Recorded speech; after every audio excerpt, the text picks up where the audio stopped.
Hello and welcome to Campaign Comrades, your favorite leftist Campaign gaming. So we got to do the binaural audio. Like, yeah, you got to have voices coming in from over here, from over here. We're getting crazy with it today. Don't get in. Don't record the podcast today. I've had voices telling me just like, don't record the pod. Go back to sleep. You can't do it. You won't win. You won't escape. I'm going to request that we don't do this throughout the whole episode so that I can actually edit the episode. Don't just blanket, lower everyone's volume and stick a start and stop on it. Yeah, folks, our schedule got a little, wonky. We were trying to figure things out, and we had originally thought, oh, we'll do this podcast in, I guess, May to coincide with the release of the sequel, Hellblade 2. But this is the best we could manage. So today we are bringing you our thoughts, our impressions, our feelings about Hellblade: Senua's Sacrifice, a 2017 originally PS4 exclusive. That's an interesting part of the conversation I'd like to talk about, is the kind of odd trajectory. We're bringing up the discourse.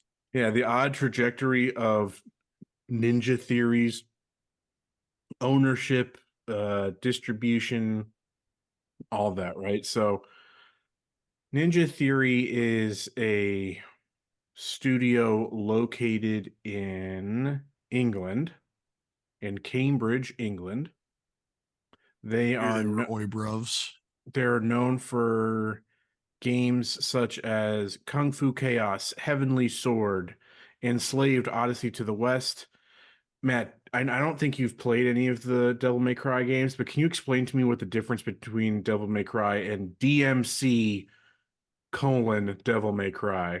Because DMC : Devil May was Cry is to Run Devil May DMC? Cry as to all of the edgy 90 reboots of comic characters were to their original character versions. Okay, yeah. It's like, I knew it was like tangentially related, but it's like not canon.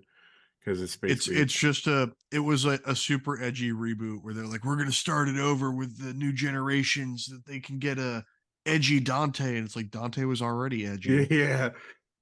Quick little side tangent. He doesn't need to be swoopy hair sad boy edgy. Like, that's quick little side tangent. There's a Dante and Virgil cameo in Dragon's Dogma 2. For the Capcom heads out there. But yeah, and then their most recent game being Hellblade, the first Hellblade, and they've been then working on Hellblade 2 since then. What's the other studio that has the word ninja in their name? Team Ninja? Okay. Like the Neo people? Yeah, I thought these were one and the same. At one point I did too, but no. Team Ninja is like Neo, Wo Long, Rise of the Ronin. Yeah. They are a Japanese studio, right? Yes. Yeah, and these guys are Oi Bros. They're a Koei Tecmo. These are Oi Bros doing a cultural appropriation. Yeah. I'm pretty sure I can't tell if it's just the picture here, but like Tamim Antonitis, the company's founder, there's a picture on their Wikipedia where it looks like he's wearing a top knot bun. Nice. Man bun. So it's like, fuck he's doing it. Some Oi Bros making Dante more edgy means he's just a Nazi. He's a turf. I mean, Hellblade is talking about Norse, and I'm sure the Brits have wonderful feelings about the Norse and their culture. I mean, they oppressed the Celtic. Did you not follow the story? Yeah, they're pretty anti-Norse in this one. They're pretty anti-Nordic here. That was the point. Yeah, so they're pretty definitive there. Yeah, so they were. I mean, I'm pretty sure for the majority of their existence, they have been an independent company. And I think that has gone up until when they got purchased by, because they did get purchased by Xbox, right? Yeah, they became acquired by Microsoft and became part of Microsoft Studios. because like one thing that I kept seeing looking into the production of Hellblade is like that they wanted to make an independent AAA game, which to me I was just like, Buzzword. yeah, buzzwords, but also it's like, how does that work in practice? Let's think about that. Because they're like, well, because one thing they're like, oh, we had like 90 people work on our previous game. And the biggest thing that we saw, like to keep ourselves independent and all that, is we had to keep budget in check and without compromising quality, we had we made the game shorter and all that, which, that's fine. But like they went from 90 to 20 employees. So they, fired, I assumed, 70 people, almost 70% Nice. of their workforce. When Xbox acquired them? No, this was when they were making Oh, the okay, first gotcha, Hellblade. gotcha. I assume that they've probably built back up a little bit. I don't necessarily know that they've gone to. I don't know that they've overhired, but I was like, I couldn't necessarily find things about people commenting on the, coming from developers themselves coming out and saying anything about the production of Hellblade. But to me, it seemed like, oh yeah, independent AAA. That just screams crunch to me. Because they're like, yeah, it's like we're giving one person 3 jobs, right? Yep. That's what that screams to me. But that's all conjecture at this point. I will say I couldn't find anything definitive on that. But yeah, that they purposefully downsized in order to keep themselves independent. And I like the general idea of, they did this to make sure that they retained ownership of the IP, not publishers, like to keep publisher control out of it. And I'm all for, letting creatives keep control of their creative products, but how that translates to a positive work environment, I don't know. But they made they've made a name for themselves throughout their development history with like kind of pushing technical boundaries. They are like largely considered one of the pioneers and what's the word I'm looking for? They like just kind of have normalized the use of mocap. Trendsetter would be the. Yeah, they were some of the first to really start with mocap. Like basically they worked with Andy Serkis before he became like, Andy Serkis, he was the dramatic director for Heavenly Sword, which was like an early 2000 movie, and it was or not movie, early 2000 game, and it was before it's like really just as mocap was starting to kind of make its way Become a thing. into Hollywood, like with Andy Serkis in Lord of the Rings being like the kind of the major jumping off point. So like they that's something that they kind of pioneered and have continued to use to high quality, as could be seen in the performance of Senua in this game. Yeah, I mean, I thought this game looked great for not being a PS5 update and being from 2017. It really looked pretty good. And I played it on the Steam Deck, and it was pretty damn good. Yeah, it looks good on Steam Deck. Okay. And I had it on the big screen. It running also on looks good. Yeah, I had it running on pretty low quality settings, and it was still. Yeah, I can't remember if I tweaked it a little bit. I ended up having it running at around like 40 FPS, and I don't remember if I turned ray tracing off. I may have kept it on just because it was pretty impressive. Excuse me. It was pretty impressive to see the, some high quality ray tracing on the Steam Deck, and for it to not completely turn into a slideshow.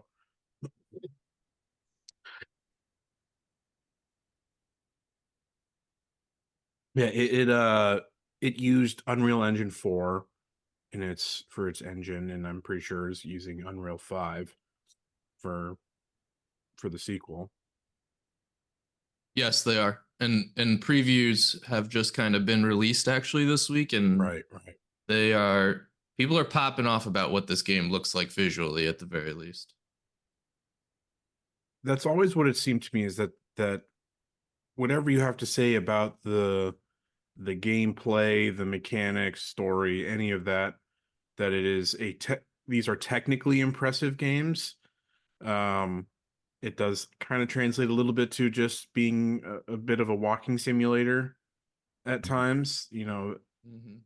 I'll be interested to see what they do in the second one, in that the hardware can push the boundaries visually while being a little bit more intensive.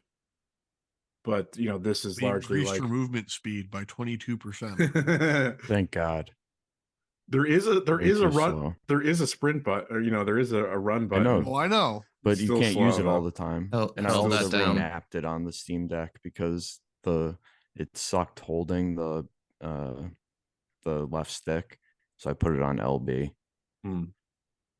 I always It was on immediately L1 map. on the PlayStation. Yeah, it I'm pretty was. sure it was it was on I don't remember. I played It was on a trigger over a month because ago. I immediately Oh. remapped that and a couple Maybe I other remapped things and to the back remapped it back. buttons. Yeah. Because on the One Steam thing Deck I in enjoyed- particular, anything that you have to like hold a lot on the bumpers isn't super great. The bumpers aren't in a super comfortable position for holding periodically. So did you put it on a back paddle? Yeah. One thing I enjoyed about the game, and it is the walking simulation part, and like the linearness of it, but you couldn't explore everything. And it was kind of nice to not be able to climb like up every rock face, or, you only had your set paths. And that was almost refreshing to me with all the open world games. I always climbing. I always like to have a game like that to throw in rotation in the midst of, say, like me, I'm playing two massive, either fully open world, or, segmented open world in the case of Final Fantasy Rebirth, but like these kind of massive, behemoth, somewhat bloated games. I like having a more focused experience.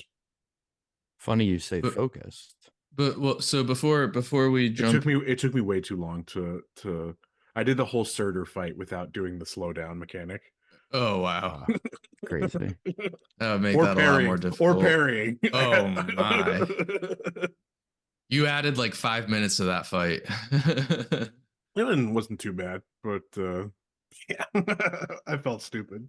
I do want to call out that there's not much reporting on this yet, but just this past week, Ninja Theory did confirm that Tamim left the company. Right. I thought I had heard something about that, but then forgot to confirm when I was looking shit up last night. The only thing I can find is essentially saying like he had planned to leave at the end of Hellblade, but stuck around with the Microsoft sale, and now he's leaving. But who knows? That's weird for him to leave. You know why he stuck around for the Microsoft sale? Come on. Yeah, I mean, he was getting a little bit of extra cash in his pocket before he was going to stock buyout. Yeah, for sure. But it is weird timing wise. Like you never know if that means something's about to come out about certain behaviors at Ninja Theory, or it's like doing it like it's maybe like hedging his bets a little bit, that like he has technically will basically say that he was there to ship Hellblade 2, but like also can leave before the game actually drops and comes out, and not if take the heat. Yeah, if it's not good, then and doesn't meet expectations, then he's kind of free of that. I think the only thing they have to worry about with the sequel is the people gaining expectations that they have not been adequately informed on. Yeah, so like there's like it's going to be a 30-hour God of War like. Yeah, I have seen that there's. I mean, it was really surprising bit is how little this game, that the sequel, has been marketed. Seeing these much at all. previews is like the first bit we've seen since like the summer. Well, like, I will say that is something they deliberately chose to do with the first one. At the very least, was not spend huge on market budget. So like, Microsoft, I know it's part of Microsoft, but Microsoft still analyzes these studios as like their own P&L. So there is a chance that they've chosen just to keep budget lower by not marketing as heavily.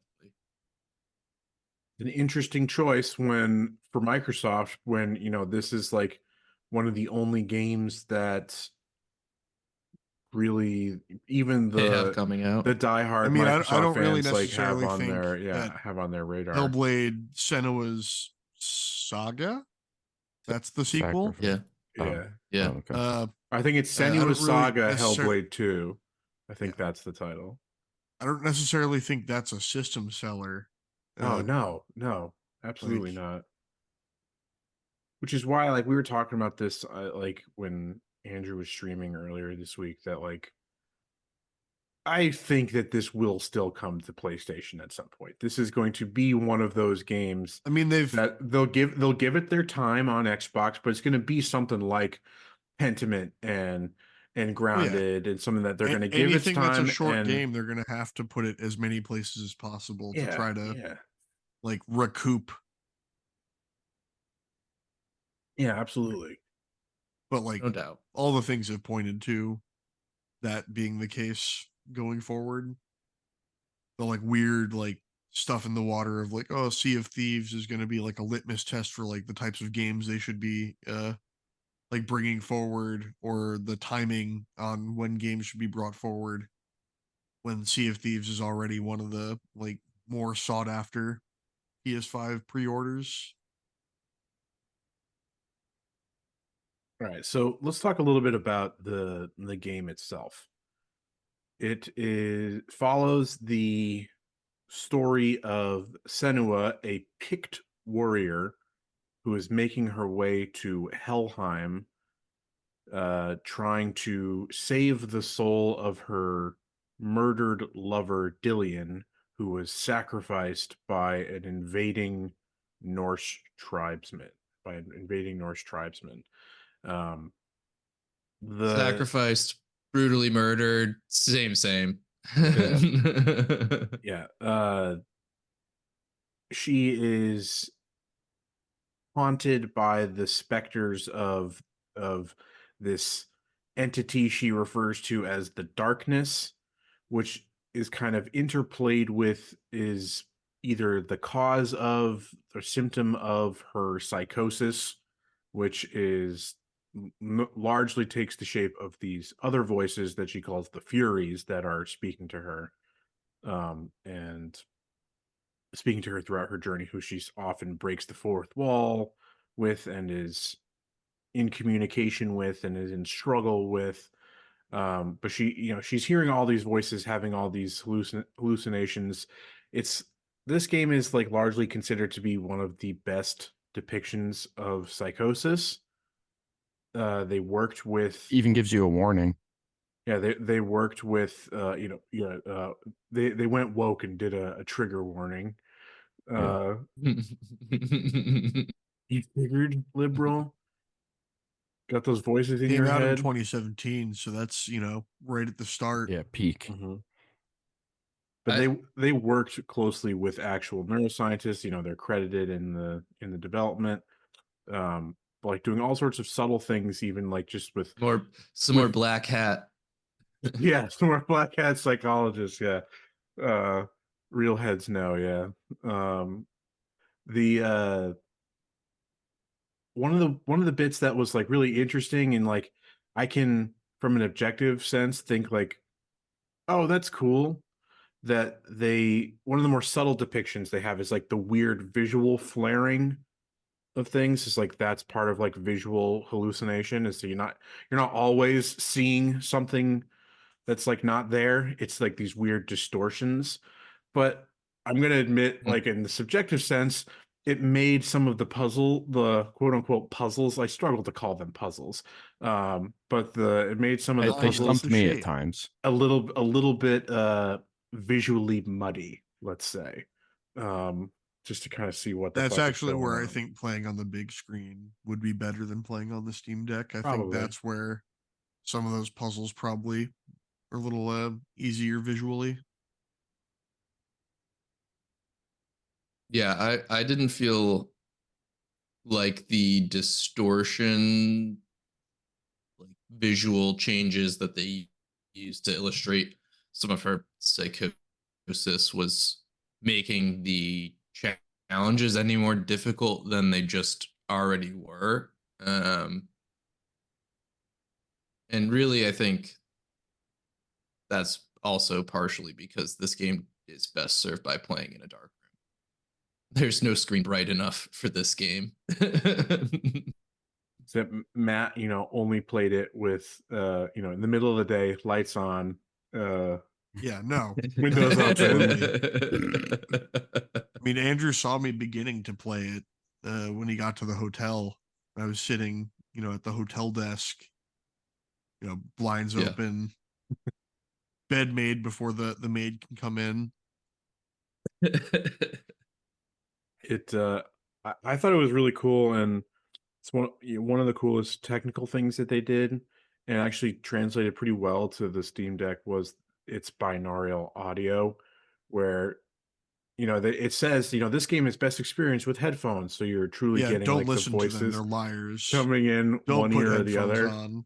But It's horrible. The Steam Deck was pretty good because like it's pretty close to your face, but you have the speakers right and left on each side, so you can really tell when it's directional. It's cool. But you guys probably remember seeing there's like been some previews for Hellblade 2 where they've got like the voice actresses who are voicing the Furies, like they're in a sound booth room with this big microphone that's like shaped like a human head that's got the ears on each side, and they're just walking around it whispering at it and then changing directions, and it's pretty cool, and it works, and it's definitely immersive, but not in a way that Matt enjoys. Nope. So one thing that was really bothered me is in the settings there's a subtitles setting. It never worked on my Steam Deck. I never got one subtitle. I'm pretty sure I had subtitles. I went and like subtitles. I like it never worked. Like I'm weird with subtitles, right? Like obviously if it's a foreign language, I need subtitles. But for like just film, learn the foreign language. Yeah, for film and movies, or like for film and TV, I do not like subtitles if I can help it. But I always have subtitles on in games. Always. I never don't have subtitles in games. And I really needed them for this game, and they weren't working for some reason. And I like switched them on and off, restarted they never worked. Interesting. I think based on what I've heard from the three of you so far, I think I'm probably the most positive on this game of the group, which I'm not surprised by. I also think this is most. I gave it a 7 out of 10 on my personal rankings, because like when I do this thing now where I complete a game, I write a little paragraph about it in my little sheet thing, so I can just remember more things about it. And I gave it a 7 out of 10. I can even read it for you what I gave my. Like I can acknowledge. Wait a minute. Want me to read it? Are video games on Letterboxd? Oh, I don't know. It's an interesting idea. We should try to create we should try to create we should create a letterbox and just do it for video game movies. Yeah. Yeah, we should do that. My little review says, I'm very mixed on this. Its main mechanics are very hit or miss. The puzzling can be good, but also frustrating and muddy visually, which I already brought up. Combat is simple, but feels good. S-tier parry feedback. Voice acting is very good. Story doesn't really come together until the very end. It's a story about abandoning the fear of death to learn to let go and accept loss as the necessary price of love and beauty. Has given me much to think about. Interested to see where they go in the sequel. 7 out of 10. Okay. I was probably more at like a 6 out of 10. Fair enough. Until I got to the ending, and then because I was just like kind of like meh, It's a walking simulator with light puzzle elements, and the combat's nothing to write home about. And it's like a little. I mean, I see all the stuff that people talk about that they like about it. You know, the visual presentation, I mean, it's got the indie studio artsy. We're talking about mental health issues. Everything's got to be about Trigger me warning. trauma. Yeah, like it's got all the check boxes that people, you know, I see what they all like about it. Like, just not for me. Just physically not a game for me. Is it just because it's too spooky? You know, spooky isn't really the right word, but like, I mean, it's not even spooky. It's just like I cannot handle It's the constant anxious. whispers and stuff like that, like all around and behind you, and like, nah, not it. Matt's like, I already have voices in my head. that's what I'm saying. He doesn't like these Yeah, things. except mine aren't arguing with each other. They're all in agreement. Yeah, it's all a chorus. He's saying the same thing. Yeah, Matt doesn't like these things because they shine a dark light into the mirror of his soul. It's like, oh, these are things I ignore about myself. I play video games. Yeah, I play video games to escape reality. To escape the voices. See, the voices have only been getting louder as the eclipse has been showing up. You know, it's time to summon the Dark Lord Asmodeus, begin the ritual. You're about to do Senua's sacrifice. Mm-hmm. I mean, I live right by a graveyard. I'm just gonna go kneel in a graveyard during the eclipse. That'll be metal. I'm sure the all the people, the well-adjusted folks in the retirement home across the street are gonna react really positively to that. They're just getting Fox News. You're gonna get shot by cops. just cop murdered. Yeah, I just think the technical stuff of this. I really liked the sound design. I know Matt's not a fan. I thought it was so cool. No, I had headphones on. I the recognize how good it is, because how good it is why I don't want to play it. Fair. Yeah, like they were like playing with headphones, and I put headphones on. I was like, no, that's too close. Like that's too. Yeah. No, I felt the same. That's why I didn't do it. Like, I like, for part of me, like, yeah, I was starting to get the the unpleasant vibe. So like that's why I just powered through this and finished it in like a day and a half. And was just like, okay, I'm done with that. This game, I think, really nails that ambiance. Like there's one part where the narrator, like, you're in a swamp with bodies, and she asks you, well, she asks Senua, but she's also asking you, can you smell it? And I thought that was like a perfect thing to include, because at that point, we don't have smell-o-vision yet, but I could, like, the scene itself was enough to just be like, yeah, this is pungent. Have you seen this?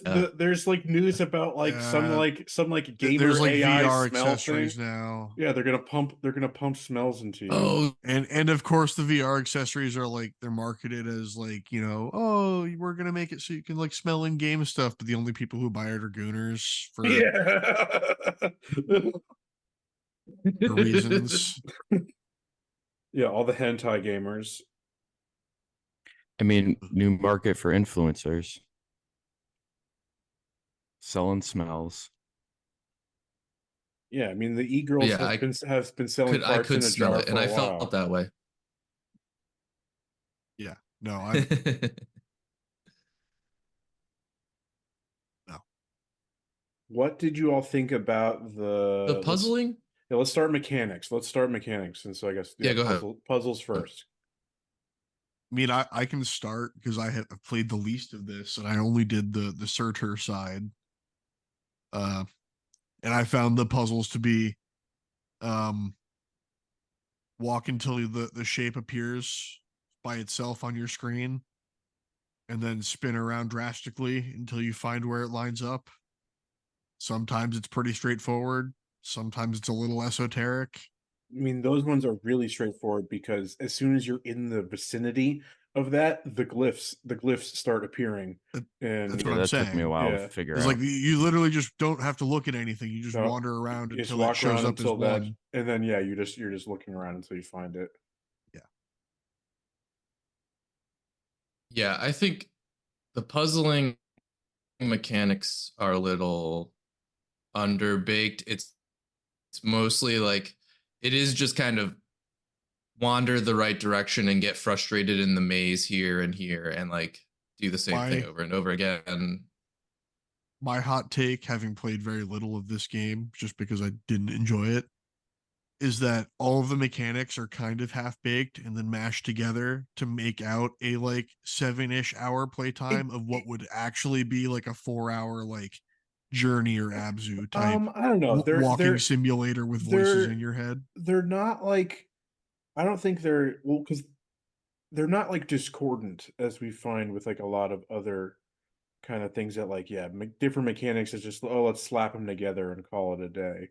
They're not discordant. I just don't think any of them like narratively bring the story forward in a way that makes it necessary as a gameplay mechanic. Maybe a couple. It's just there to add out time. Yeah, there's a couple. Maybe when you get to the trials, that like, does it feel like, I never felt like it was like, oh, this is beyond the slow pace of walking.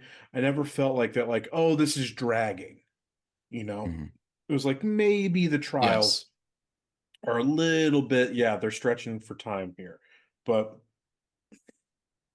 that would maybe be the only point where I bring that. Where so I don't think you got to the point where the one section where the puzzles do expand is in the illusion section, and when you're fighting and trying to find Balrafin. Because it still uses the glyph things, but it's all about manipulating the environment in these illusory ways to open new paths. And like the one that I got stuck on, which was just, again, me being dumb, I was staring right at it.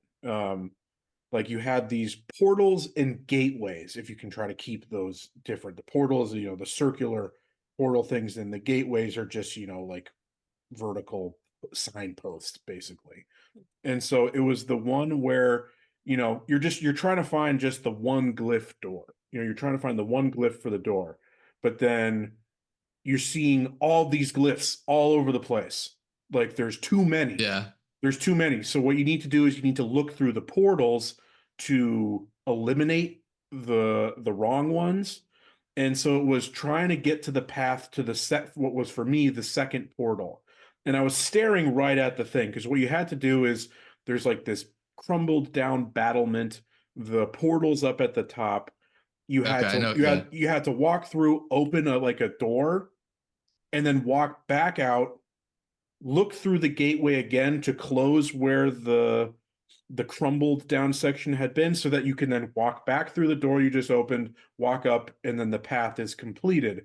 I just like wasn't putting it all together, and I'm like, I can't jump this gap. I can't get from the one area to the other. I was like, kept thinking I had to approach the battlement from the other side, yet the gate over there wasn't doing anything to manipulate it. But then it just clicked, and I was like, wow, I just wasted 30 minutes on this. That was the one. A few of those. That was the one that got me. But like, so the puzzling does get a little bit more involved in that section, and I think it's at its strongest there. But then it's that bit, the regular straight up just glyph things, and then where like other paths are like broken up and you just have to focus at it at the right direction for it to come together, and that's it. One thing that I related to the puzzling was the run back on certain things, and it's also related to her walk speed. But like when you had to, especially in those portal things, if you had to run back a bit or like redo a route, just again because of the walk speed, even with the sprint, that was just annoying to me. I wish there was some way to speed those puzzles up. For me, I died at least once in the Surtur level, just trying to run through the gate and not burn to death. Yep. Yes. Yep. I died doing one of those. Like 5 times. Not the first one, because the first one was really short and simple. The second one, I was like, oh, I'm going to explore. Yep. And I may have actually died on the first one. And then I got right before the gate and died. And I was like, oh, I guess I'm not supposed to look. I may have actually died on the first one, because that may be actually how I discovered that there was a sprint button. I may have tried to walk there and burn to death and burn to death right before. Yeah. Slowly burning to death. How much rot did you accumulate Not a lot. Not much. Well, let's talk about that. Did you guys know that that's a bluff? That the permadeath thing is not real? Yeah. I didn't. That they lied to you about it, like that you Nice. can't you don't ever permadie. There is a lock on, because you'll notice also there's a time where uh the rot will jump up half her arm if it hadn't progressed that far. Yep. But there's also at that same point it won't progress further than Past that. her shoulder. It's like, well, so it's like there are 2 points in the game, and it's like, so like midway it jumps to the elbow, and then late game it jumps all the way up. And it's like at both points you can't go further than that until you hit those points.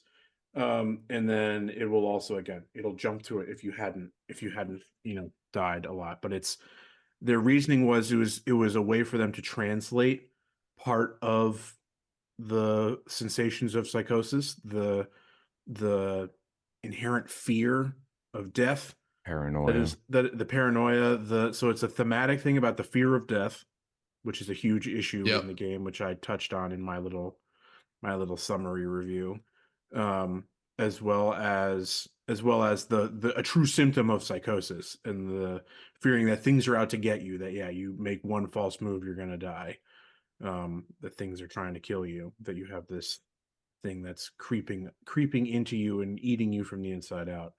But yeah, that's a lie. And That's a purely aesthetic thing that has no actual mechanical impact.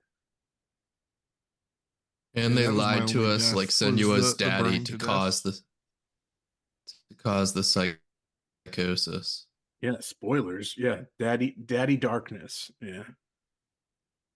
Yeah, her Always daddy issues. Spoilers. Senua has daddy issues. That's what it boils down to. true Women indie not game. listening to what they're told. You stay in that house and you don't talk to anybody. You are a hermit. There's another bit that's interesting that I missed out on because I missed like a couple of the glyphs that you collect around, that you learn if you collect them all, that it was Senua's father who like invited who called the Norsemen to them. That is her father's the Yes. reason that they got. Did you get every glyph, Andrew? Did you do that? No, I did not get every glyph, but I did look up that video, and like I kind of felt like he was I mean, he's the reason behind all I of don't it. know. I mean, yeah, I don't remember, but she inherits exactly. She inherits there is the genetic susceptibility, her mother had the same condition, but everything beyond the genetic disposition to psychosis that she had from her mother, everything is caused by the father. She goes into her original as a kid, her original uh you know the original depths of her psychosis come from seeing her father burn her mother alive as a sacrifice to the gods, to then being abused and abused by him through the rest of her upbringing, and then he brings the Norsemen there, who then kill Dillion, who then sets her off on all the, well, because it was, the story goes that she, like, in Celtic society, those who had these kind of conditions, they called them something, but they were Witches. no, they had another word for it. But they would go into basically self-imposed exile into the woods, and she talks about that and was like, did that for like a year, and she comes back to the village to find that it's been raided and destroyed by the Norsemen, and she's then just haunted by the darkness, which is this manifestation of her father.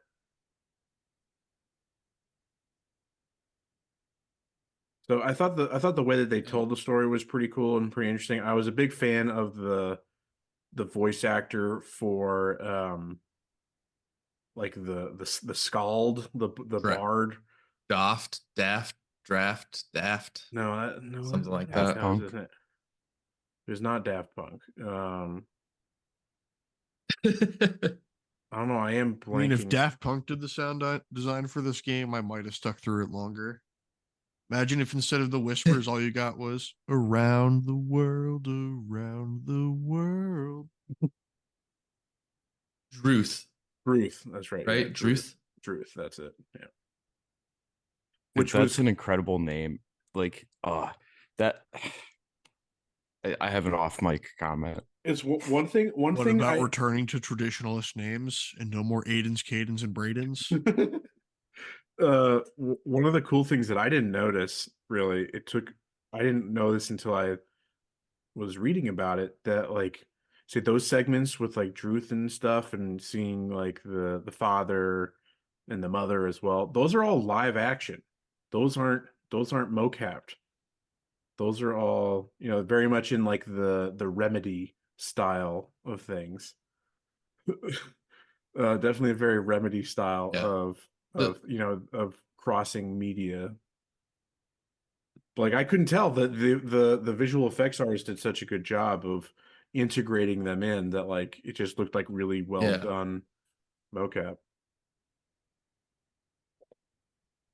But No, they I had agree. I actually was debating in my head whether they were live action or not when I was watching them.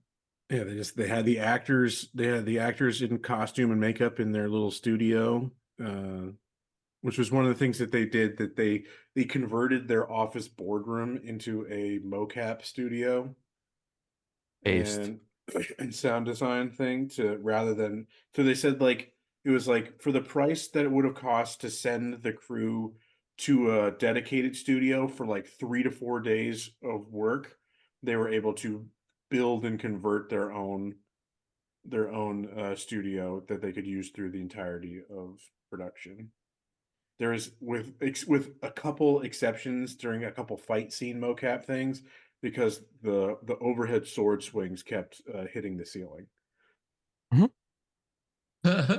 So Hilarious. decent transition. What do we think about the combat?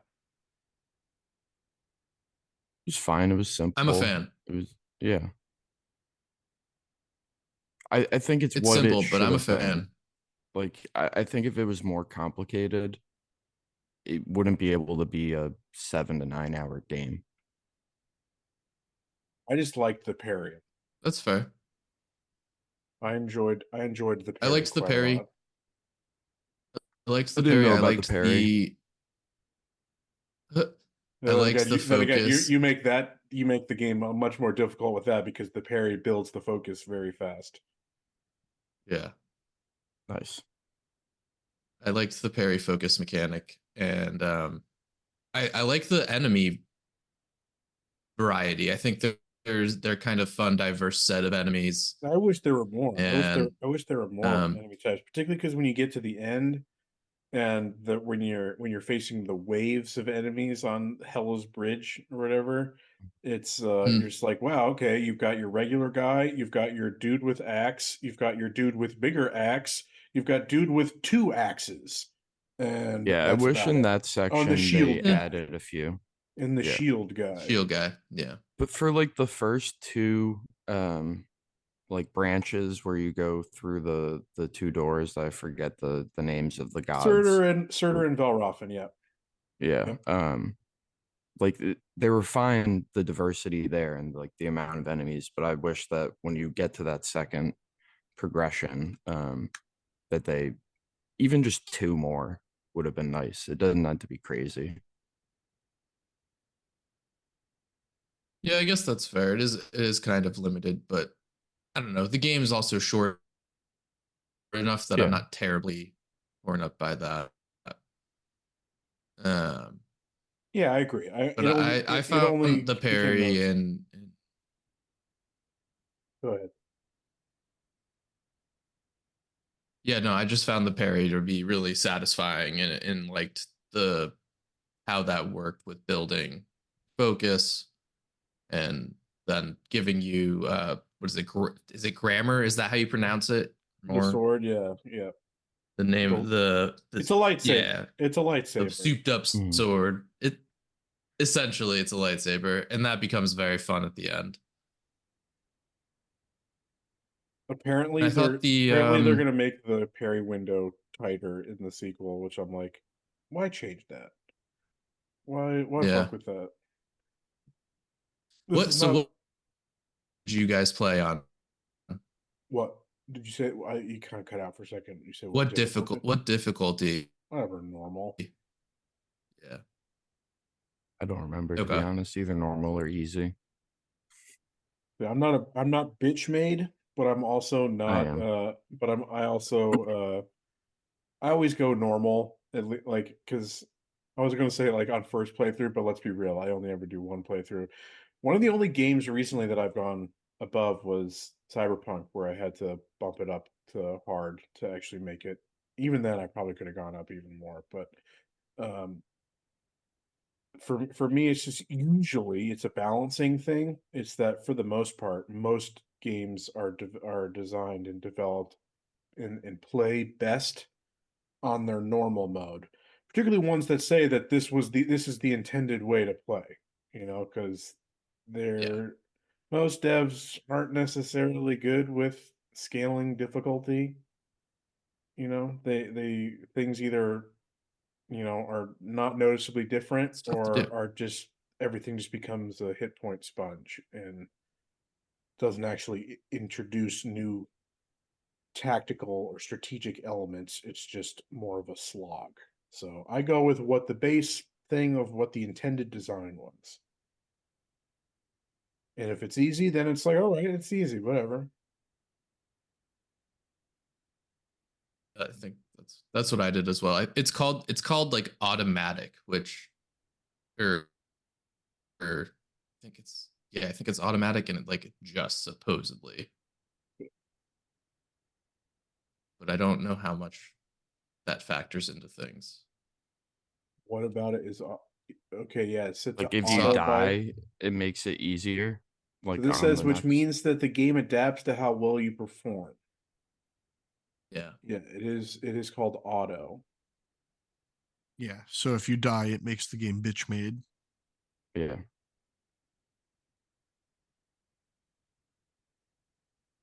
Huh. Interesting. I don't really remember that. Yeah, I tend to just stick on whatever is default, unless for some reason it defaults to easy mode. Favorite Yeah, that was the bosses.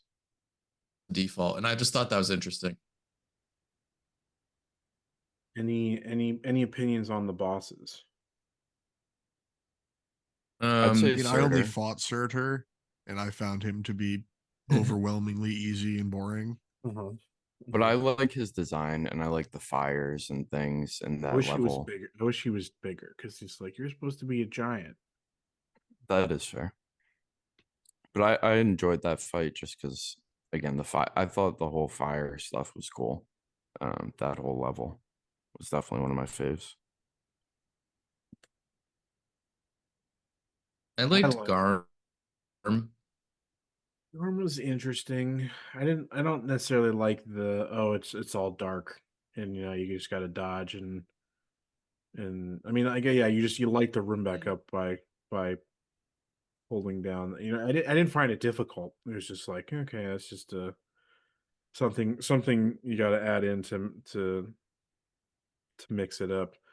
Um I liked Valrothan because I liked the speed and I liked it was very satisfying to parry when he would throw the sickle at you to parry it and send it back at him to stagger him. That was fun.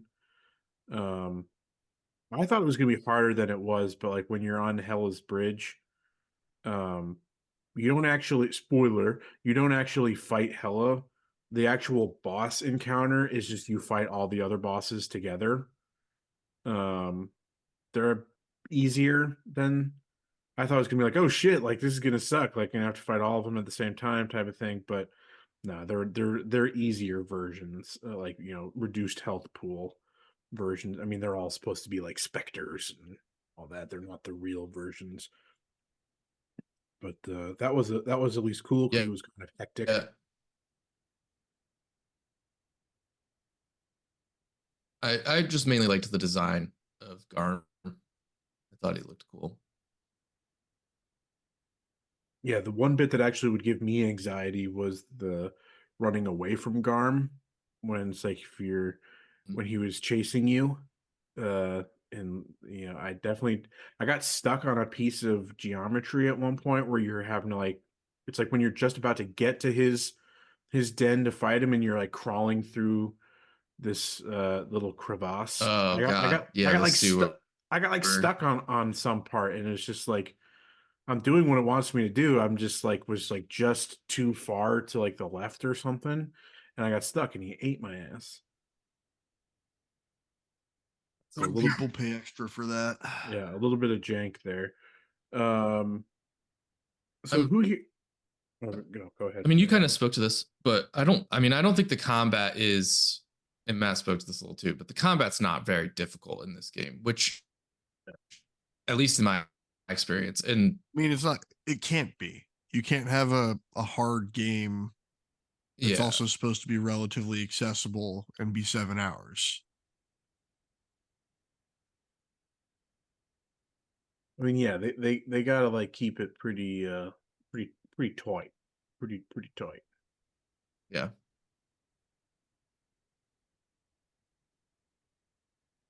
What? So we know Matt didn't get very far. He's a scaredy cat. He's a fraidy cat.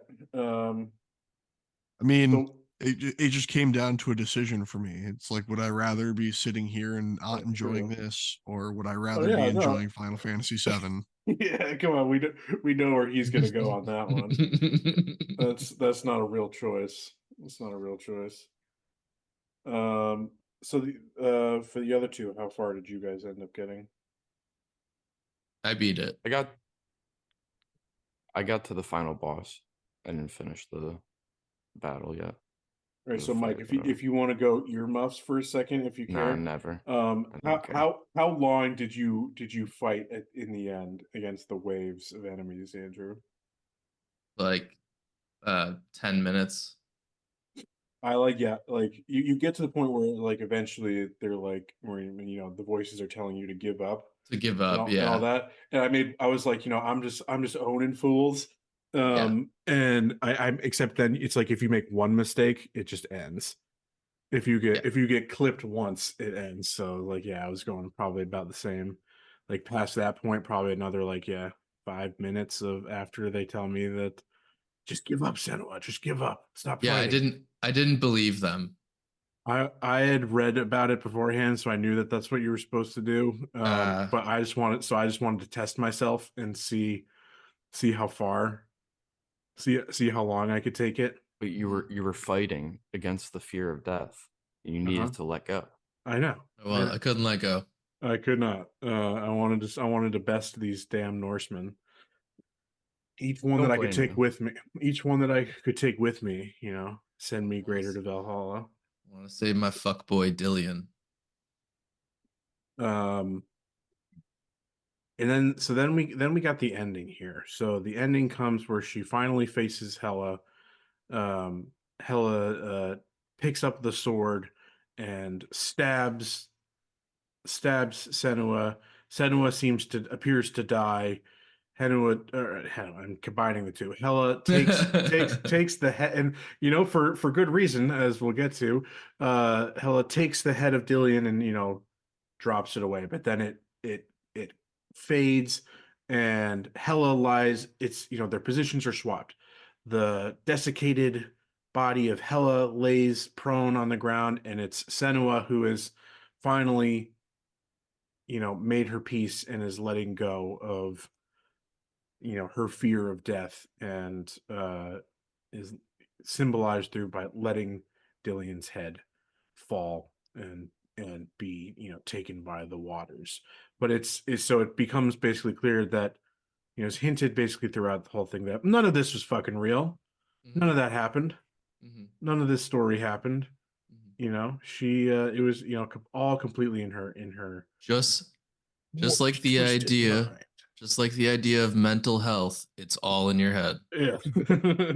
You're not wrong. Just be happier. But Now, to for the quote people the who great, finished the game, I have a question for you. Does it actually feel like there's a need for a sequel? That's Or what did I it was feel like the story was concluded and ended and didn't I need to mean, continue here's the forward? thing. I think yes, it feels to me like, yeah, this was a done story. Why do you need to go further? But they say it right there. You know, they do a like a it's not a post credit thing, but they do the, you know, watch this space type of thing. They you know, it says like, you know, I've got another story to tell. So like Yeah. they'd known about this is not something that they like saw the success of this and were like, all right, we're gonna make another one. This seems to be a part of has been part of their plan, you know, from the get-go. So But they It gave does. themselves an easy out if it didn't succeed, to just be like, nope, that's the end of the story. It's yeah. concluded. No Yeah. obvious cliffhanger. I mean, yeah, like there's really nothing, there's no questions to ask The, still. the credits didn't end, and then you didn't see Zach Fair walking through the desert. Right. Yeah, you don't see Dillian in an alternate timeline. No, it seemed pretty well wrapped up to me. I don't exactly know what they're doing in the sequel, you know, it's going to be a saga.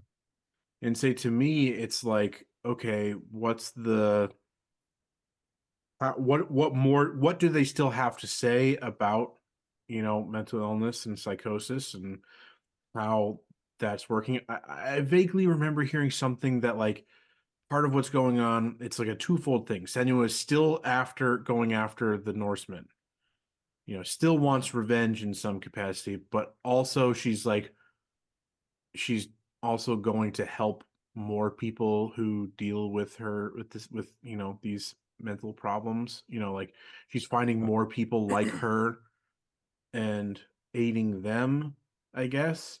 I I vaguely thought remember maybe seeing that you something just about have BPD this time.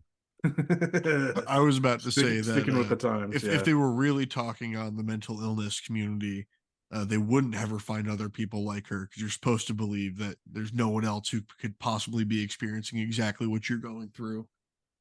Yeah, it's like, but that they're trying to be, it's like, oh yeah, she's learned her lesson. She's trying to help others, you know, with the same struggle.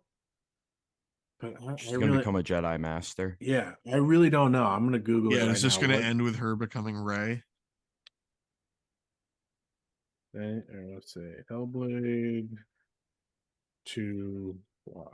Hellblade 3, Senua's Symphony. She becomes a Genoa musician. Sanatorium. Yeah, she creates an institution. But only puts Norse people in there.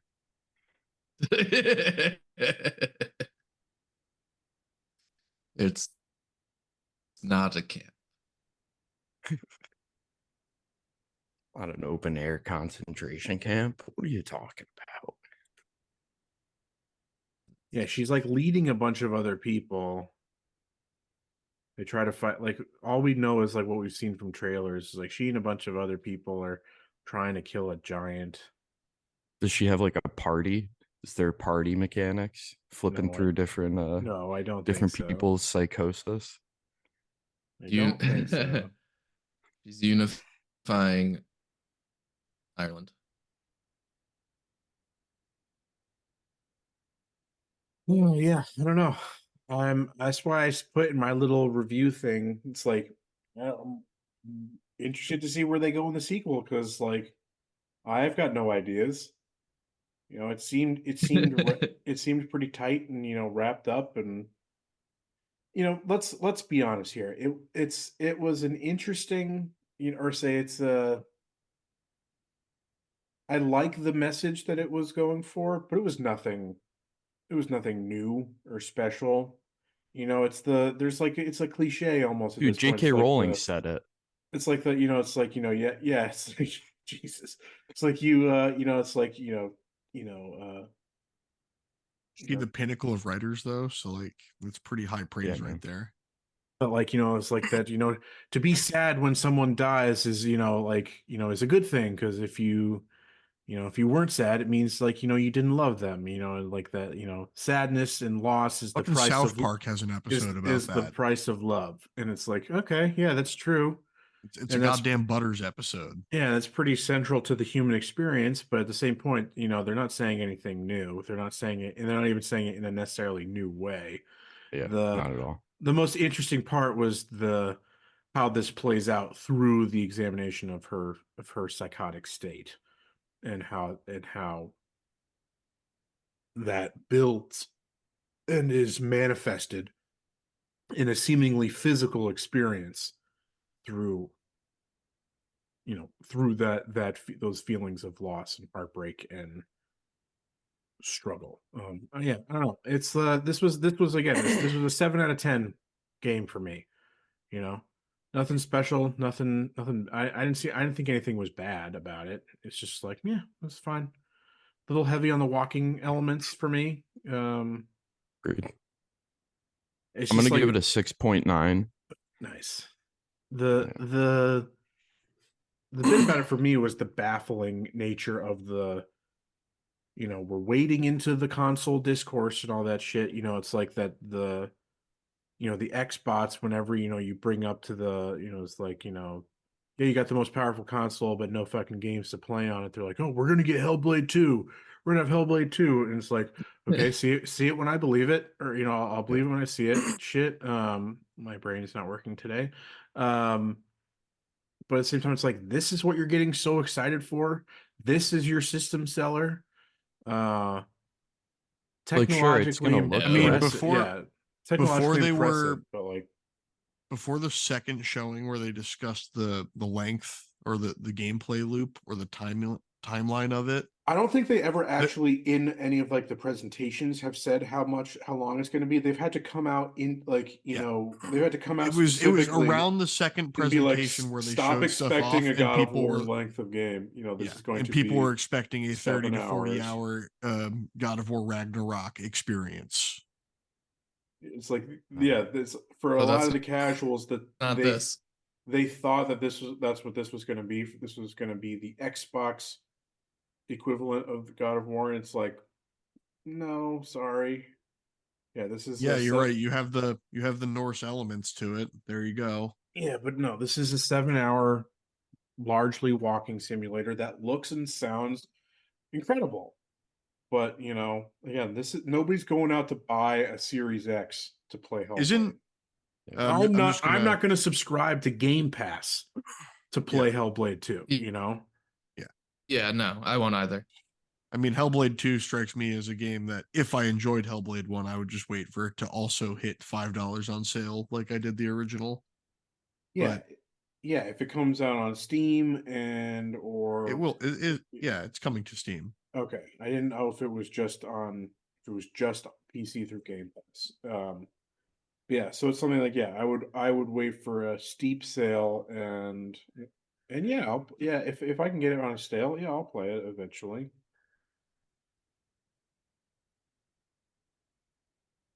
Agreed. And I think that's the kind of just the consensus about it, is that like that this game it's interesting, it has some unique elements, but it's nothing that's gonna like make people to make a comparison. It's a comparison I make kind of like half-heartedly because I don't like necessarily making this comparison, but it's kind of like the Avatar movies, where it's like visually stunning, pushing technical boundaries. Hold up. Is this man about to speak blasphemy? Pushing technical boundaries, still going, and putting together something, beautiful that way, but it's not telling a new story. It's not doing something different per se. Cut his mic. Get him out of here. The Camping Comrades does not endorse any I love any remote movies. Slander against Avatar. Get the shooters on the ground. Yeah, or the God King, James Cameron. Get him out of here. He's been remanded to an undisclosed location for You see, re-education the real purposes. correlation is it's just like Dune. Connect everything to Dune. Oh, complete tangent, dude. How funny was it that multiple accounts were just posting all of Dune 2 on Twitter the other day? Amazing. I love that shit. I didn't see that. Just as Denis intended. Yeah. So Hellblade, an interesting curiosity. Yeah, nothing that anybody's gonna, if anybody's telling you that, like, yeah, this made me a video game fan, or like, that this made me No, I'm not going to actually discredit anyone for that, because if this is the first video game you've played where you bonded with it, you got something going on, and that's okay that this video game helped you with but it. like, I mean, sure, if this is like someone who struggles with issues like psychosis and mental health issues and seeing themselves represented in such a ways, sure, going to be, make you feel deeply about it. But like, I don't think those are the people posting about this shit on Twitter. Let's be real. I mean, no one posting on Twitter is real. Those people have a broken brain in a different way. The only people who are real on Twitter have the check marks, and that's a fact. Verified, real patriot fact. And yeah, I think it says a lot that yeah, none of us are going to go out of our way to buy the sequel, and play the sequel. I mean, joke's on them. I tried the first, and I'm definitely not going to be buying the sequel. Oh yeah, we know that. But I enjoyed it enough that I would play it if it were just play the cheap Switch and version when it accessible. comes to Switch. I'm pretty sure there is a Switch version. Well, so I'm pretty sure the first one would melt the Switch. I'm pretty sure there. I'm checking this. Yeah. I thought there was a. It definitely doesn't have ray tracing. I'll tell you that much. Boom. If you were to try to get a single ray trace reflection off of some of those water surfaces, no, you're fried. Your little handheld tablet thing is fried. Hellblade Senua's Sacrifice, Nintendo Switch eShop, April 2019. Jesus Christ. Oh man. I can't imagine playing that on the Switch. Do not recommend that. No. Because again, one of its I'm seeing some screenshot comparisons. Because like one of its, again, most redeeming qualities is how it looks and how it performs. So why would you choose to play that on the baby console? I don't understand. All right. Well, I think that's going to do it for today. We have not decided what we're doing for. I thought we'd said Sonic. Oh, we did say Sonic. That's right. Okay, I stand corrected. We're gonna do the Sonic move. Are we doing both? Are we gonna treat it as one continuous story right now? If you do both, you're taking away potential for one whole additional episode. That's fair, but I don't know. I feel like we got to do both. I feel like you got to do both. There is gonna be a third. There you go. Yeah, so we could at least have another episode. Do both. Yeah, so when the third one comes out, we'll discuss Sonic the Animated Series. Which one, from what I know, is actually pretty decent. Yeah, that's the one that the power scalers always use to break whatever fight he's in. I love the memes of people just saying like, yeah, Sonic is just even more kid-friendly Dragon Ball Z. Yeah, no, Sonic at his peak is a multiversal threat with fourth wall breaking tendencies. So I mean, like, what are the comparisons? So like Sonic can go supersonic, like they can go Super Saiyan. He's got Chaos Emeralds, Dragon Balls. So like Knuckles is basically like Piccolo. Vegeta. No, it's like Piccolo. Like started off as an enemy, becomes a friend. That Shadow is like Vegeta, his dark rival. Yeah. Who can also go super Shadow. There are some other good ones. Silver the Hedgehog is Silver the Trunks. Hedgehog is Trunks coming from the future. There's some really funny ones. It's really good. Death Battle did a Trunks versus Silver the Hedgehog. Who wins? And Who Silver clears? won. Silver clears. Oh my god. Again, Man. Archie Comics Sonic has some really like world breaking beats. Oh yeah, like the Chaos Emeralds are the Dragon Balls, you know. Yeah. Dude, that's so good. That's so good. So we'll be talking about that. We'll be talking about that in a couple weeks. We'll be talking about the viral campaign where they definitely didn't intentionally release that first trailer. With a horrible model. Hollywood still talks about ugly Sonic. Yeah, disgusting little freak. And then then we'll get back to a news episode at the end, and then Mike. We theoretically could try to get a D&D episode in because we have an off week coming. I'd like to try. We'll talk about that when we log off here. But then next month, we're again why our schedule kind of got messed up. We're moving things around. So rather than going on our every 3 month schedule where one of us picks and dictates the game, Mike will be going next month rather than the month after. So and basically we're doing that so that we can talk about Elden Ring for the DLC. Mm-hmm. That makes everything, everything gets put into perspective around that. So be on the lookout for that. Yeah, Mike, you need to actually play the game that you're making us play. Yeah, I will. So. don't you worry. All right. Can't wait till I show up having played Digimon instead. All right. Till next time, though. Yeah, it'll either be D&D or Sonic the next time you see us. Or there won't be a next time because the eclipse has brought about the end of the world when Dark Lord Asmodeus has been returned. Let's do it. Think about that. Bye. Bye.